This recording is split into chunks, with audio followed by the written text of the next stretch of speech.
देखील विधान परिषदेमध्ये हा मुद्दा उपस्थित केला आहे। तेवढंच नव्हे तर विधानसभेमध्ये देखील हा मुद्दा काँग्रेस पक्ष लावून घेत आहे। एकंदरीत आमची विरोधी या नात्यानं या लक्ष्मी अॅग्रोच्या प्रकरणाला आम्ही संपूर्ण विरोधात आहोत। कुठल्याही परिस्थितीत हा तिथे उद्योग लागू नये ही असणारी आमची कमिटमेंट आहे आणि त्याकरता या आंदोलकांना संपूर्णतः पाठिंबा हा आमच्या पक्षाचा आहे, आमचा आहे।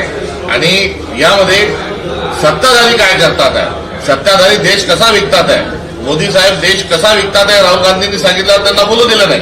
मात्र एक इटलीमध्ये कारखाना बंद होतो कारण तिथे आजार वाढतात, तिथे प्रदूषण वाढतो, तो जसाच्या तसा त्याचे नट बोल्ट जे आहेत ते तिथून आणून इथे जर बसवल्या जात असतील तर हा भारतासोबत केलेला धोका आहे, हा कोकणासोबत केलेला धोका आहे। एवढा मोठा प्रकरण असताना काँग्रेसचं बघावं तेवढं मोठं इथं आंदोलन दिसत ते काँग्रेस आंदोलनात आहे, काँग्रेस विरोधात आहे आणि आमच्या आंदोलनाला संपूर्ण पाठिंबा आहे। भूमिपुत्रांचं आंदोलन आहे, त्याला आमचा पूर्णतः पाठिंबा आहे। या ठिकाणी ज्या सरकारला इथले आमदार आणि खासदार जे निवडून दिलेले आहेत ते सरकार गप्प का, ते मंत्री गप्प का, त्यांची गटारगंगा त्यांना रोज जी आहे या महाराष्ट्रात द्वेष निर्माण करण्याकरता त्यांना वक्तव्य करायचे असतात। हिंदू मुस्लिम जातीवाद करायचा असतो, मराठा ओबीसी जातीवाद करायचा असतो, विचित्र बोलायचं असतं। हे करण्याकरता त्यांच्याजवळ आता लक्ष्मी अॅग्रोच्या संदर्भात काय भूमिका आहे, हा कसा इथे आला, आपण कोकणाचे जहागीरदार स्वतःला समजता, आपण काय करताय, मुख्यमंत्री काय करताय, हे सर्व प्रश्न मला असं वाटतं जास्ती महत्वाचे आहे।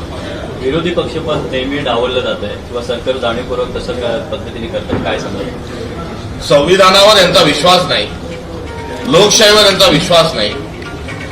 निंदकाचे घर असावे शेजारी तुकाराम महाराजांनी सांगितलंय आणि आता अशा परिस्थितीमध्ये संवैधानिक पद हे असतानाही नियुक्ती न करणं, विधानसभेने करणं, विधान परिषदेने न करणं, याचा अर्थ यांना भारताचं संविधान मान्य नाही, यांना लोकशाही मान्य नाही।